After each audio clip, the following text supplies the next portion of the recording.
നമ്മൾ ബികോമിൻ്റെ MG യൂണിവേഴ്സിറ്റിയുടെ ബിസിനസ് മാനേജ്മെൻറ്റിൻ്റെ ക്വസ്റ്റ്യൻ പേപ്പർ സോൾവ് ചെയ്യുമായിരുന്നു. അതിൽ 10 ഷോർട്ട് ആൻസറുകൾ ഡിസ്കസ് ചെയ്തതിന് ശേഷം ഇനി പാരഗ്രാഫ് ക്വസ്റ്റ്യൻസിലേക്ക് കടക്കുവാണ്. 11ാമത്തെ ക്വസ്റ്റ്യൻ ഇങ്ങനെയാണ്: what do you mean by decision making process? എന്താണ് ഡിസിഷൻ മേക്കിംഗ് പ്രോസസ്സ് എന്ന ചോദ്യം. The decision making process is a systematic approach to making choice between alternative course of action. ഒന്നിലേറെ കോഴ്സ് ഓഫ് ആക്ഷനുകൾ, കർമ്മമാർഗങ്ങൾ നമുക്ക് മുന്നിൽ ഉള്ളപ്പോൾ അതിൽ ഏതാണ് തിരഞ്ഞെടുക്കേണ്ടത് എന്ന് സിസ്റ്റമാറ്റിക്കായിട്ട് കണ്ടെത്തുന്ന പ്രോസസ്സാണെന്ന് പറയാം ഡിസിഷൻ മേക്കിംഗ് എന്ന് പറയുന്നത്. It involves identifying A problem or opportunity. ഒരു പ്രശ്നം എന്താണെന്ന് ആദ്യം തിരിച്ചറിയലുണ്ട്. ഗ്യാതറിങ് റെലവൻറ്റ് ഇൻഫർമേഷൻ, അതിനെ സംബന്ധിച്ച് പരമാവധി വിവരങ്ങൾ ശേഖരിക്കലുണ്ട്. ഒപ്പം തന്നെ അനലൈസിങ് ഓപ്ഷൻസ്, പല ഓപ്ഷനുകൾ ഉണ്ടാകാം. ഓരോ ഓപ്ഷനും അതിൻ്റെ ഗുണവും ദോഷവും വിശകലനം ചെയ്ത് ഏറ്റവും ബെസ്റ്റ് ഓപ്ഷൻ കണ്ടെത്തണം. ഇവാലുവേറ്റ് ചെയ്യുക എന്നാണ് അതിനെ പറയുന്നത്. ഓരോന്നും ചെയ്താൽ എന്ത് ഫലമാണ് ഉണ്ടാവുക എന്നുള്ള ഔട്ട്കം നമ്മളൊന്ന് ഇവാലുവേറ്റ് ചെയ്ത് നോക്കുക, മൂല്യനിർണ്ണയം ചെയ്ത് നോക്കുക ഓരോ ഓപ്ഷനും ചെയ്യുമ്പോൾ. And selecting the best course of action. അങ്ങനെ ആ ഇവാലുവേഷന് ശേഷം നമുക്ക് ഏറ്റവും ബെസ്റ്റ് കോഴ്സ് ഓഫ് ആക്ഷൻ ഏതാണ് എന്ന് അറിയാൻ കഴിയുന്നു. അപ്പോൾ ഇഫക്റ്റീവായ ഡിസിഷൻ മേക്കിംഗ് എന്ന് പറഞ്ഞാൽ അത് നടത്താൻ സാധിക്കുന്നു. അപ്പോൾ എന്താണ് ഇഫക്റ്റീവ് ഡിസിഷൻ മേക്കിംഗ് എന്ന് പറയുന്നത്? It is very critical or important in order to achieve organisational goals and objectives. സ്ഥാപനത്തിൻ്റെ ഗോൾസും ഒബ്ജക്റ്റീവ്സും നേടുന്നതിന് അത് വളരെ പ്രധാനമാണ് എന്ന് പറയട്ടെ. The decision making process typically involves the following steps. Decision making പ്രോസസ്സിലെ സ്റ്റെപ്സ് എന്തൊക്കെയാണ്? ഇപ്പോൾ നമ്മൾ പറഞ്ഞത് തന്നെ, അതായത് identifying the problem or opportunity. Problem അല്ലെങ്കിൽ ഓപ്പർച്യൂണിറ്റി എന്താണെന്നുള്ള ഐഡൻറ്റിഫൈ ചെയ്യുക. ഗ്യാതറിങ് റെലവൻറ്റ് ഇൻഫർമേഷൻ, പ്രധാനപ്പെട്ട വിവരങ്ങൾ ശേഖരിക്കുക.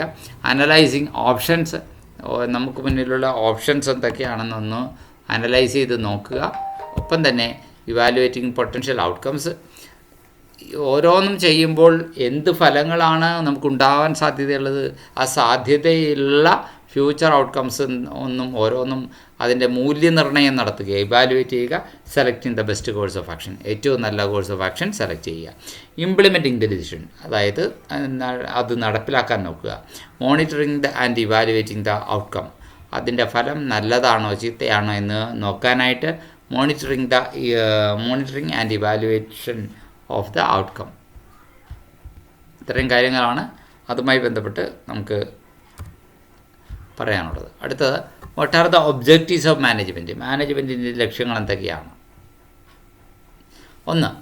The primary objective of management are achieve organisational goals and objectives. സ്ഥാപനത്തിൻ്റെ ലക്ഷ്യങ്ങളും മറ്റും നേടുക എന്നുള്ളത്. 2. Maximise efficiency and productivity. കാര്യക്ഷമതയും ഉൽപ്പാദനക്ഷമതയും പരമാവധിയാക്കുക എന്നുള്ളത്. 3. Ensure effective use of resources. വിഭവങ്ങളുടെ ഫലപ്രദമായ ഉപയോഗം ഉറപ്പുവരുത്തുക എന്നുള്ളത്. എൻഹാൻസ് കസ്റ്റമർ സാറ്റിസ്ഫാക്ഷൻ വർദ്ധിപ്പിക്കുക എന്നുള്ളത്. Foster A positive work environment. ഒരു പോസിറ്റീവായ ജോലി അന്തരീക്ഷം സ്ഥാപനത്തിൽ പരിപോഷിപ്പിച്ചെടുക്കുക, ഫോസ്റ്റർ ചെയ്യിച്ചെടുക്കുക എന്നുള്ളത്. അവസാനമായിട്ട് 3 പോയിൻ്റ് കൂടി പറയാണ്ട്, പ്രൊമോട്ട് ഇന്നൊവേഷൻ ആൻഡ് ഗ്രോത്ത്. കമ്പനിയുടെ ഇന്നൊവേഷനും ഗ്രോത്തിനും ഇത് സഹായകമാണ്. മാനേജ്മെൻറ്റിൻ്റെ പ്രൈമറി ഒബ്ജക്റ്റീവ്സ് ആണ് നമ്മൾ പറയുന്നത്. ദെൻ ഇന്നൊവേഷനും ഗ്രോത്തും കഴിഞ്ഞാൽ സ്ട്രോങ് റിലേഷൻഷിപ്പ് സ്റ്റേക്ക് ഹോൾഡേഴ്സുമായി ഉണ്ടാക്കാൻ സാധിക്കും. Ensuring long term sustainability and profitability. കമ്പനിക്ക് ദീർഘകാലത്തേക്ക് നിലനിൽക്കാനും ലാഭം നേടാനും അങ്ങനെ കഴിയുകയും ചെയ്യും. ഇത്രയും കാര്യങ്ങളാണ് മാനേജ്മെൻറ്റിൻ്റെ ഒബ്ജക്റ്റീവ്സായിട്ട് നമുക്ക് പറയുന്നത്.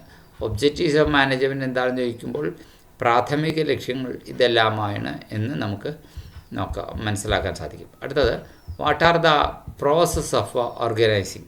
ഓർഗനൈസിങ് ഒരു പ്രോസസ്സാണല്ലോ. കാരണം പ്ലാനിങ് ഒരു പ്രോസസ്സാണ്, ഓർഗനൈസിങ്ങും ഒരു പ്രോസസ്സാണ്, സ്റ്റാഫിങ്ങും അത് ഒരു പ്രോസസ്സാണ്. ഓരോന്നും പ്രോസസ്സാണ്. പക്ഷെ നമ്മളോട് ചോദിച്ചേക്കുന്നത് എന്താണ്? ഓർഗനൈസിങ് ഒരു പ്രോസസ്സാകുന്നത് എങ്ങനെ? Why it is at that organising is a process, അല്ലെങ്കിൽ what are the steps in the process of organising. Organise ചെയ്യുക എന്ന് വെച്ചാൽ ജോലി ഇണക്കുകയാണ്, വർക്ക് സംഘടിപ്പിക്കുകയാണ്. വർക്ക് ഓട്ടോമാറ്റിക് സംഘടിപ്പിച്ച് കഴിഞ്ഞാൽ നമ്മളില്ലെങ്കിൽ ഓട്ടോമാറ്റിക്കായിട്ട് വർക്ക് നടക്കുന്ന രീതിയിൽ അതിൻ്റെ മെഷീനറിയും സ്വിച്ചും കാര്യങ്ങളും ഒക്കെ ആയിട്ട് ഇതൊരു മനുഷ്യരും ഹ്യൂമൻ റിസോഴ്സും ഫിസിക്കൽ റിസോഴ്സസുമുള്ള തമ്മിൽ ഒരു അധികാര ഉത്തരവാദിത്ത ബന്ധവും ലിങ്കും ഒക്കെ എസ്റ്റാബ്ലിഷ് ചെയ്ത് കൊടുക്കുക എന്നുള്ളതാണ്. അതായത് the process of organising involves several steps. ഒന്ന്, ഐഡൻറ്റിഫൈങ് ആൻഡ് ഗ്രൂപ്പിംഗ് ടാസ്ക്. ഓരോരുത്തരുടെയും ജോലികളെ എന്തൊക്കെയാണെന്ന് ഐഡൻറ്റിഫൈ ചെയ്യുക, അവയെ ഗ്രൂപ്പ് ചെയ്യുക എന്നുള്ളത്. ഓക്കെ. അടുത്തത്, എന്നിട്ട് എന്ത് ചെയ്യുന്നു, ഒരേ സ്വഭാവമുള്ള ജോലികൾ ഒരു ഡിപ്പാർട്ട്മെൻറ്റിൽ ഏൽപ്പിക്കുക. അതാണ് grouping and departmentation. Assigning task and responsibilities to employees. എന്നിട്ട് ഓരോ തൊഴിലാളിക്കും, ഓരോ ഗ്രൂപ്പിനും, ഓരോ ഡിപ്പാർട്ട്മെൻറ്റിനും, എംപ്ലോയീസിനൊക്കെ ഉത്തരവാദിത്തങ്ങൾ അഥവാ ജോലികൾ ഏൽപ്പിച്ചു കൊടുക്കുക. അതുപോലെ തന്നെ എസ്റ്റാബ്ലിഷിങ് ഹൈറാർക്കിക്കൽ സ്ട്രക്ചർ. കമ്പനിക്കുള്ളിൽ ഒരു ഹൈറാർക്കിക്കൽ സ്ട്രക്ചർ സ്ഥാപിക്കുക. അതാണ് വേറൊരു കാര്യം. അടുത്ത, allocating resource and delegating authority. വിഭവങ്ങൾ എന്തൊക്കെയാണ് റിസോഴ്സസ് ഉള്ളതെന്ന് അലോക്കേറ്റ് ചെയ്യുക, ഒപ്പം അതൊരു വശം. And delegating authority. അധികാരം ആ താഴെ തട്ടിലേക്ക് നമ്മൾ ഉത്തരവാദിത്തം ആർക്കാണോ ഏൽപ്പിച്ചു കൊടുത്ത് അവർക്ക് ആ ഉത്തരവാദിത്തം നിർവഹിക്കാൻ ആവശ്യമായ അധികാരവും കൂടി കൈമാറി കൊടുക്കുക.